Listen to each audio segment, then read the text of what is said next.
मम माने मेरी, ऐसा माने ये। व्याकरण जो पढ़ा रहेगा उसको ये संधि समझ में आ जाएगी। ही था और ऐसा था, ही को यह हो गया, यह जाके मिल गया ऐसा के एकार से, तो ऐसा हो गया। ही माने स्मार्ट कारण, ही का मतलब जिस कारण से, मैं बता रहा हूँ कि जिस कारण से दैवी गुणमयी माया मेरी ये दुरत्य है, इसको पार कर। पहले बता चुके मैं यमू तो मुक्सा। तो फिर देखिए, मम माने मेरा, ऐसा ये मेरी, मेरी कहा कि गुणमयी, इस माया को कहा है गुणमयी है। गुणमयी क्यों? तो उसी का अर्थ कर दिया सत्व रजस तमोमयी, ये तीनों गुणों से ओतप्रोत है। तीनों गुणों का इसमें प्राचुर्य है, अधिकता। मय प्रत्यय प्राचुर्य अर्थ में होता है, धनमय। अरे क्या बात है, फंक्शन में गया था, वहां तो मिष्टानमय हो। हाँ, अपूपमय हो गया, माने जहाँ मालपुआ मालपुआ है, बस पूछिए। जहाँ खीर खीर ही पायसमय हो गया। यहाँ इतने वीआईपी कार्यक्रम मय थे कि वीआईपी मय हो गया कार्यक्रम मय। तो यहाँ कहा सत्व देवी गुणमयी, स्त्रीलिंग है तो मयी कर दिया जी। स्त्रीत्व विवक्षा में यहाँ प्रत्यय करके गुणमयी कहा। उसका भाष्यकार ने अर्थ किया, कहा कि ये सत्व रजस तमोमयी है। तीन गुण हैं, सत्व रज और तम। इन तीनों के गुणों की जो बराबर की जब अवस्था हो जाएगी, तीनों बराबर रहे, तमाम लय काल में, नहीं तो अलग अलग। गीता में ही ये बात पढ़ाई जाती है कि हम लोगों के शरीर में तीनों गुण हैं। कभी क्या होता है कि रजोगुण बढ़ गया। जब हम क्रियाशील होते हैं, बोलना चलना इधर उधर, तो समझो रजोगुण बढ़ा है।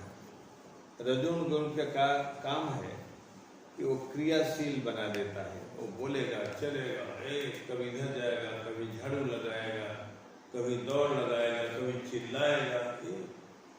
एक रजोगुण, रजोगुण बढ़ा हुआ है। अब ये रजोगुण धीरे धीरे कम होता गया, धीरे धीरे धीरे फिर तमोगुण बढ़ने लगा, आलस्य आने लगा, विश्राम की इच्छा होने लगी, सोने का मन होने लगा, अब बोलने का मन नहीं, चलने का नहीं, बैठने का नहीं।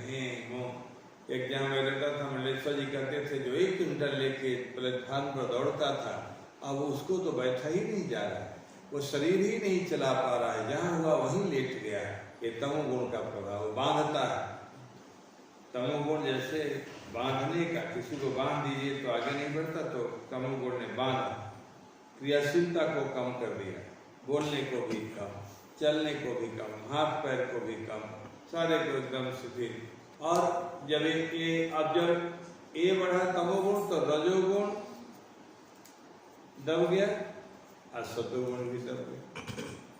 जब तमोगुण बढ़ा था सतोगुण, अब यहाँ दोनों ही बढ़ हो गए, अब यहाँ सतोगुण बढ़ा। जब आप विश्राम कर लिए, ये दोनों दब गए, रजोगुण और तमोगुण, तब यहाँ सतोगुण बढ़ गया। सुबह में जब आप उठते हैं, क्या एकदम हल्का मन, अच्छी बातों को ही सोचने का, देखने का, सुनने का मन करता है, ध्यान एकाग्र होता है चित्त, कभी मन इधर उधर नहीं जा रहे। यहाँ तक कि घर के लोगों का बोलना भी बुरा लगता है, कुछ देखना भी बुरा लगता है। क्या बिना मतलब कहीं दिखाई पड़ गया, सुबह में ही नहीं आता ही, भले ही आदमी पशु में ही रहता हो, लेकिन सुबह में ही भैंस दिखाई पड़ जाती। एक प्रभाव सतोगुण बढ़ गया, इन दोनों को दबा दिया। तो लिखा है रजस तमस्यारूढ़ूया सत्वम भवति भारत। रजोगुण और तमोगुण को दबा करके, अभिभूत करके, कमजोर करके सत्वगुण हो गया। चला सत्वगुण एकदम, अब जब उठ गया धीरे धीरे, अब सत्व कमजोर होने लगा। अब आदमी झोला लेकर तैयार कर रहा है दुकान जाने के लिए, चाबी है, अमुक है, फाइल है, थोड़ा कैश है, फुटकर मुटकर, अब शुरू हुआ, हेलो हेलो मैं चल रहा हूँ, आप आ रहे हैं, आज आ जाइए, पेमेंट हो जाएगा, क्या माल, बहुत दिन हो गए, ये सारा शुरू हुआ। अब रजोगुण शुरू हुआ, अब ये दबने लगे। कौन? सतोगुण दबने लगे। अब रजोगुण प्रधान, तमोगुण भी दबा और सतोगुण एकदम, रजोगुण उभरा। अच्छा, तो ये दो, एक बढ़ना और दो, लेकिन जब तीनों ही बराबर हो जाए, हमेशा बराबर नहीं होते, जब तक सृष्टि की अवस्था होगी तो एक बढ़ेगा, दो दबेंगे, घटेंगे, एक बढ़ा तो दो घटे, एक इस तरह से। लेकिन जब तीनों बराबर हो गए तो महापुरुष, तब कोई क्रिया नहीं होगी, न दुकान खोलेगी, न खेती होगा, न बोलना, न चालना, न ध्यानम, न मानम, आदमी ऊर्जा जैसा हो, संपूर्ण क्रियाएं बन। इसी को कहा कि एक गुणमयी है, सत्व, रज और तममयी। माया, ठीक ना, माया, माया देख रहे हैं, माया, ये माया की बात कहा, मम माया, ये मेरी माया, माया एव, देखिए ऊपर ध्यान रखिए, माया, यस्मात्, ये माया किसने कहा कि दैवी है। ये माया क्यों ऐसा बता रहे हैं, कहा दैवी है। दैवी माने मेरे द्वारा ही प्रवृत्ति, इसको जन्म मिला है मेरे द्वारा। देव है भगवान, परम देव।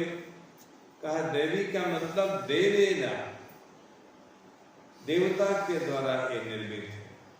भगवान का कहना है कि मैं लीला के लिए आता हूँ, सारा संसार मेरी लीला है। जैसे हम लोग अभी यहाँ प्रेमानंद आश्रम में लीला कर रहे हैं, लोग परेशान हैं कोरोना से, दम घुट रहा है, और हर रोज फूल ही आ रहे हैं, माला बन रही है, सजावट हो रही है, हर रोज मिठाई बन रही है, नहीं, और साथ से चिंतन हो रहा है, कीर्तन भजन, क्या बात नहीं। लीला, लीला क्यों होती मालूम है कि हमारा मन ईश्वर में जुड़े, क्योंकि यहाँ तो बम्बई पूरी फिल्मी दुनिया से है, केवल नाचना गाना शराब पीना और संसार में लगाना। आदमी मोह माया में लगे, कैसे बाल टेढ़ा करने से लोग प्रभावित होते हैं, अपने को रंगने से। वो नहीं, एक दिन भी यहाँ पर अपने लोगों ने अपने को नहीं रंगा, न होठ रंगा, न अमुक रंगा, न कोई अमुक। क्या भगवान कहते हैं कि देवे ना, ये मेरे देव के द्वारा निर्मित है, इसलिए देवी। देव माने मैं, भगवान विष्णु, भगवान कृष्ण का है देवे ना। दैवी का क्या मतलब, देवी ना, देवताओं, देवता के द्वारा निर्मित है। कहा कि किस लिए आपने ऐसा किया, बोले कि मैं क्रीड़ा प्रवृत्ति है, मैं क्रीड़ा करता हूं। मैंने क्रीड़ा माने भगवान लीला करते हैं, भगवान की प्रत्येक क्रिया को लीला करते हैं, क्रीड़ा। भागवत में एक श्लोक आया है, नृणाम निःश्रेयसार्थाय, भगवान संसार के जीवों को, मनुष्यों को निःश्रेयस माने मोक्ष देने के लिए, निःश्रेयस लौकिक उन्नति को अभ्युदय बोलते हैं, और मोक्ष को निःश्रेयस बोलते हैं, निःश्रेयस। तो कहा कि मैं क्रीड़ा करता हूं, क्रीड़ा के लिए ही भगवान को कहा कि भगवान मनुष्यों को निःश्रेयस देने के लिए भगवान अभिव्यक्त होते हैं। ये भागवत का वाक्य है, नृणाम निःश्रेयसार्थाय व्यक्ति भगवतो नृपा। हे नृप परीक्षित, ये भगवान जो अव्यक्त से व्यक्त हो जाता है, भगवान कण-कण में व्याप्त है, अव्यक्त है। भगवान दिव्य धाम में है, लेकिन हम लोगों के लिए अदृश्य है, अव्यक्त है।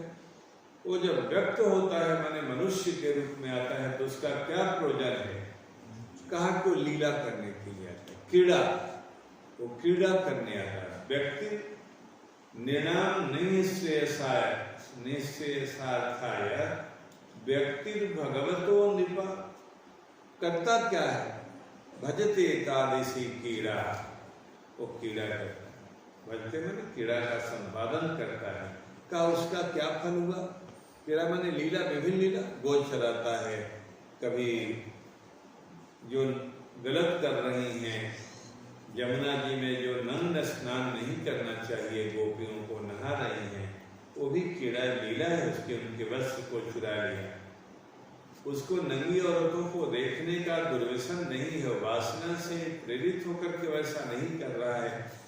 धर्म की मर्यादा नष्ट हो रही है और उनको अधोगति प्राप्त होगी कि देव नदी में जो अमृत बह रहा है, भगवान बह रहे हैं, उनमें वो नंग स्नान कर रही है, जो निषिद्ध है। लीला कर रहा है, कान गर्म करने वाली लीला, प्रशिक्षण की लीला। ये भगवान भजते तादृशी कीड़ा, कहा कि इससे क्या होगा, या श्रुत्वा, उस लीला को, कीड़ा को सुन करके संसार के जीवों का मन तत्पर हो जाए। तत्परता का मतलब बताया था दिन प्रवचन में, जिससे पर माने बड़ा कोई नहीं हो, वो उनको बुद्धि हो जाएगी। हमारी बुद्धि में भी बहुत बड़े बड़े, हम तो जिसको देखते हैं लगता है इससे बड़ा तो और कोई नहीं। किसी बड़े पद पर देखा तो लगता है यही सबसे बड़ा है। किसी बड़े धनवान को देखा का यही सबसे बड़ा है, फिर ईश्वर भूला। किसी सुंदर को देखा तो लगा क्या बात। किसी कलाकार को देखा, कहे तो बिग बी है, और किसी क्रिकेटर को। लेकिन भगवान जब लीला कर देते हैं कीड़ा, तो संसार के जीवों का जो लीला सुनेगा तत्पर माने अब उनसे बड़ा किसी का स्वरूप नहीं है, ये बुद्धि हो जाएगी। फिर संसार से उसका मन हट जाएगा। ये तत्पर तत्पर के लिए टेंशन नहीं कि खड़ा है कि कोई थोड़ा भी काम बिगड़े नहीं, ये वो भी एक अर्थ है। पूर्ण रूप से प्रमाद रहित होकर, पूर्ण रूप से आलस्य को छोड़कर, जितने भी अवरोधक हैं काम करने में, उनको छोड़ करके काम में लगने, तत्परता की बात ये नहीं। या श्रुत्वा तत्परो भवे, तो उसी यहाँ कीड़ा का भगवान ने कहा दैवे दे देना, मेरे द्वारा कीड़ा, देवेन कीड़ा प्रवृत्ति। देव कौन, जो कीड़ा के लिए प्रवृत्त हुआ है। अपने लिए भगवान कह रहे हैं मैं आया हूँ कीड़ा करने आया, मैं देव हूँ। देवेन कीड़ा प्रवृत्ति ने, मैं कीड़ा के लिए प्रवृत्त हुआ। कीड़ा माने क्या, लीला, ठीक ना। लीला के लिए मैं प्रवृत्त हुआ।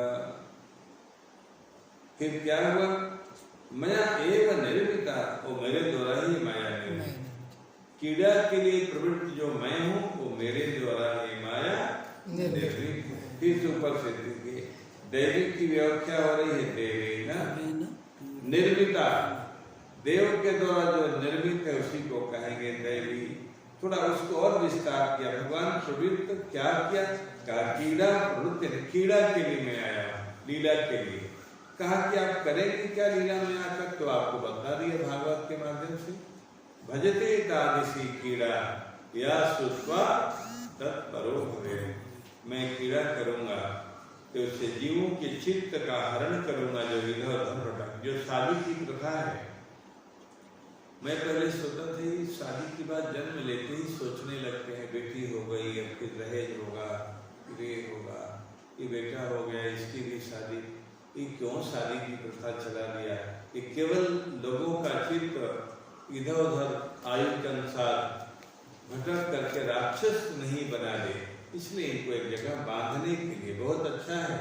मनुष्य को राक्षस बनने से बचाने का काम ये विवाह वाला नहीं। यदि विवाह होता तो पता नहीं ये मनुष्य क्या करता। जबकि हमको बार बार दोहराता हूँ, 3 इच्छाएं साथ में आई हैं, पुत्र की इच्छा, धन की इच्छा और सम्मान की इच्छा।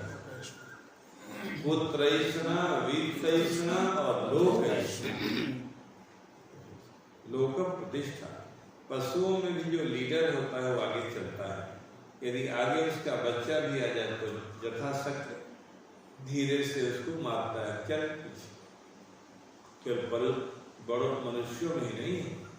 अब मुख्यमंत्री जा रहा है, उस काफिला में कोई चपरासी आगे आया तो कॉलर पकड़ के उसको ऐसे गिरा देंगे, और कोई विधायक भी आ जाएगा तो पुलिस वाले भी बोलेंगे सर पीछे से। मुख्यमंत्री जी ये सम्मान का की इच्छा हम लोग लेके आए, धन की इच्छा लेके आए हैं। इसीलिए जब नहीं सही तरीके से तो एटीएम तोड़ते हैं, झूठ चोरी चुमारी ये वो। तो भगवान लीला करके बतलाते हैं कि नहीं, ऐसे नहीं।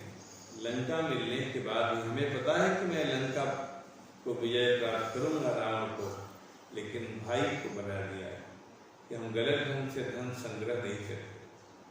इसीलिए विभीषण जब आया तो मीटिंग हुई तो सब लोगों ने कहा ये राजा बनने की इच्छा हनुमान जी ने, भगवान ने राजा बनने के लिए इसको स्वीकार करिए। धीरे से चरणों में बैठकर हनुमान जी ने धीरे से कह दिया। बाकी तो कह रहे थे बंद कर दिए, मार दिया जाए, लौटा दिया जाए, कारण कौन नाथ नहीं जान न जाए निशाचर माया, कारण कौन काम रूप के कारण आया। तमाम तरह के मत मतांतर। हनुमान जी ने कहा कि ये इसको राजा बनने की बहुत इच्छा।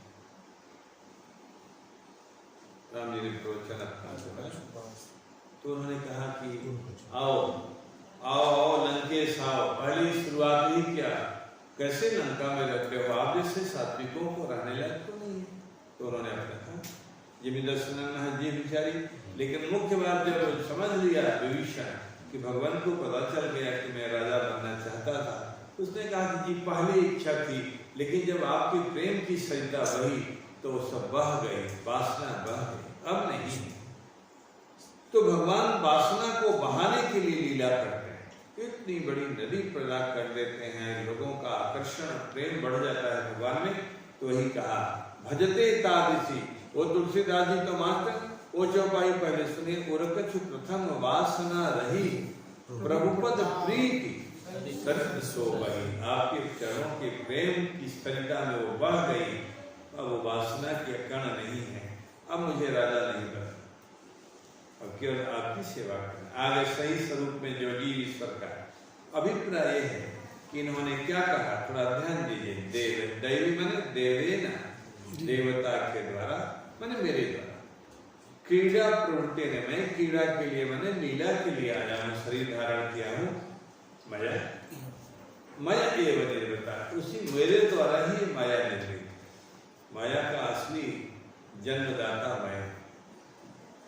माया पूरे संसार को, दो भगवान की प्रकृति, एक वो मूल प्रकृति और एक जीव भूता परा प्रकृति, इन दोनों से ही सारी सृष्टि बनती है। वो ब्रह्मा पर्यंत सब जो भी उत्पन्न हुआ उसमें दो, एक किससे बनते हैं, दोनों ईश्वर, दोनों के योनि। इसीलिए जो सचेतन सृष्टि है उसमें तो जीवात्मा का सब जगह है। ये जो आप वृक्ष से वृक्ष लगा देते हैं तो वृक्ष चेतन है, उससे दूसरा चेतन। वो जो मनुष्य और पशु आदि की और कीट पतंगों का रज वाला मामला नहीं हुआ, लेकिन चेतन से ही तो चेतन उत्पन्न हुआ। बाकी मकान से ही, ईंट पत्थर सीमेंट बालू से ही तो मकान उत्पन्न हुआ, वो अचेतन वाला। अचेतन से अचेतन और चेतन से चेतन। इसीलिए भगवान ने कहा कि माया एवं निर्मिता, ये जो दैवी जिसको बोल रहे हैं माया को, ये मेरे द्वारा ही निर्मित है। फिर क्या कहा, तस्मात् सर्वैः दुरत्या, इसीलिए वो सभी के द्वारा दुरतिक्रमा है, उसको पार करना बहुत कठिन। हम सभी लोग इसी माया के कारण परेशान। आदमी जब खाने लगता है तो खाना चाहिए दो, खा लेता है चार, आकर्षण। अब उसको ये नहीं लग रहा है, मैंने इतना उस माया का आकर्षण है कि भूल जाता है कि स्वास्थ्य का क्या होगा। खा के बाद में इधर करवट बदलता है, इधर पानी पीता है, हजमौला खाता है, फिर कहता है कि आपकी बात तो हो गया, आगे से नहीं ना, कितनी भी अच्छी वस्तु होगी अब तो नहीं खाऊंगा। लेकिन जब होता है तो एक दिन खाने से क्या, एक दिन से कोई शुगर बढ़ के मरूंगा क्या होगा? शुगर, एक दिन एक महात्मा हमें मिलने के लिए आए, मुंबई में रहते थे सन्यासी। मैंने कहा आइए स्वामी जी, बहुत बड़ी कृपा हुई। बोले हाँ, आपसे मिलने का मन था इसलिए आए हरिद्वार में। तो मैंने कहा कि अभी तो सुनते हैं कि आपको शुगर वगैरह बहुत है, तो मीठा तो नहीं लेंगे? उन्होंने कहा वही तो खाने आया हूँ, हमें पता है कि आपको मिठाई बहुत पसंद है, वही खाने आया। मैंने कहा कि शुगर का? बोले वो शुगर का क्या है, एक टेबलेट और बढ़ा दो। शुगर के कारण मिठाई छोड़ना कि मनुष्य जन्म, और आपके जैसे मिठाई खिलाने वाला कोई उदार सन्यासी, और तो भाई विद्वान किसी को पूछता नहीं, लेकिन आप सबको गले लगा लेते हैं। मिठाई मंगवा लिए कि मंगाना है? मैंने कहा कि नहीं, सब तैयारी है, क्योंकि देखिए उसको दूसरे को नहीं दे दी। तो वो संपन्न थे, उनका अपना आश्रम था बम्बई में, और लेकिन मेरे बड़े ही प्रेमी थे, बहुत प्रेमी थे। उनको क्या करनी थी, लेकिन प्रेम के कारण आना जाना, तो उनका हमें दवाई खाने में, ये माया का प्रकोप है कि जो नाश होने वाला है, जो क्षति, माया ने हमारे विवेक को नष्ट कर दिया। मनुष्य जीवन की इतनी बड़ी महत्ता को मूल्यवान नहीं मान रही है, वो माया होने दे रही है। ये ईश्वर दूसरे की संपत्ति है, ईश्वर की सेवा के लिए है, उसको अपनी ही सेवा में लगा रही है, उससे अलग कर रही है। यही माया का काम है। माया बहुत, माया महाठगनी में जाए नहीं। तो ये देखिए हो गया ना, ये तस्मात् सर्वै दुरतिक्रमाया, इसको पार करना बहुत कठिन है। ये आज देखिए 12 बज गए, हो गए। आज मैंने संकल्प किया था, इसमें बहुत सारी, एक तो ये चर्चा करनी है कि माया का अर्थ क्या है, माया क्यों इसको बोलते हैं। तो लगभग आप समझ लीजिए कि लगभग 1.5 पृष्ठ का विवेचन और होगा। ये बहुत प्रसिद्ध श्लोक है, तो मैंने कहा ये बता दूंगा। इसके बताने के बाद 7वें अध्याय में